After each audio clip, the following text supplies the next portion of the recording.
Blackfish about the alleged mistreatment of orcas at SeaWorld parks. Now, the documentary examines the gruesome deaths of several of the animals' trainers. And now, the CEO of SeaWorld for the past 5 years, Jim Atchison, has announced he is resigning effective January 15th. The company also announced layoffs. It follows a dramatic drop in revenue following a big drop in attendance at the company's 11 parks that also caused the company's stock price to plunge 45% this year. SeaWorld itself says negative publicity from the Blackfish documentary is partly to blame. And joining me live now in studio, David Kirby. He's the author of Death at SeaWorld, Shamu and the Dark Side of Killer Whales in Captivity. Thank you so much, David, for joining.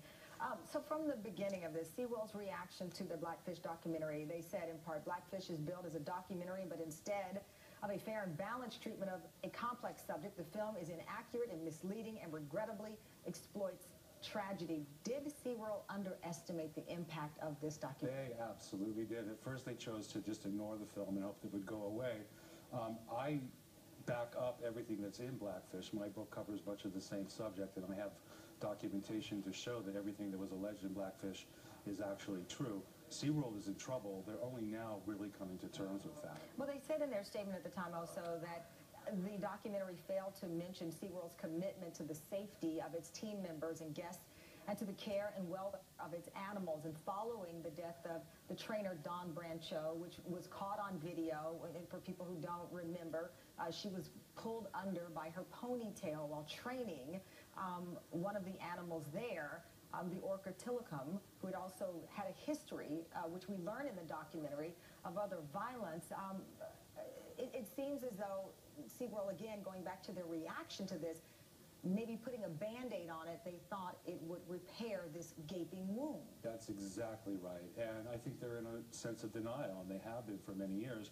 And to say that they respect trainer safety when 3 people, actually 4 people, have been killed by whales owned by SeaWorld, and several others have been injured in very serious accidents, not to mention the welfare of the animals themselves. You know, they say SeaWorld attendance is down 5.6% to 8.4 million people in their parks. That's what they're estimating here. This movie wasn't in wide release. You know, it seems as if, and it did air on one of the cable stations, and they kept running it because it was so highly rated, quite honestly. But again, this wasn't a big blockbuster. Was this a word-of-mouth campaign as well, where you have a parent saying, I might take my child to SeaWorld, and they turn to their neighbor and say, did you see Blackfish, ...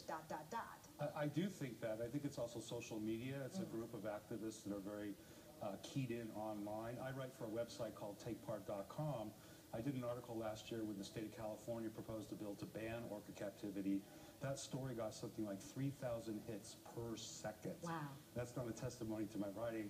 It's a testimony to the interest that's out there and the way people feel that this is an archaic, outdated form of entertainment, and it's time to phase it out. But you have some trainers still willing to stick by SeaWorld. In fact, Dawn Brancho's family, when they reacted to the documentary, they said Dawn would not have remained a trainer at SeaWorld for 15 years if she felt that the whales were not cared for.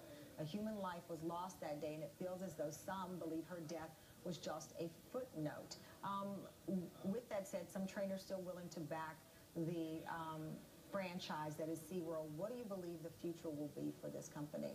SeaWorld is at a crossroads, and they have a choice to make right now. They can do the right thing, which I think is retiring their whales and dolphins to sea sanctuaries, where they can live out their lives in pens and open coves, if you will, and still charge people. I would pay money to SeaWorld to go watch killer whales in a semi-wild environment.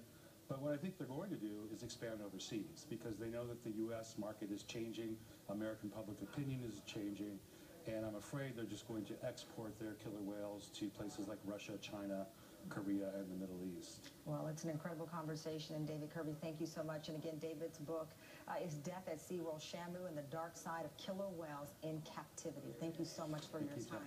Well, coming up, a night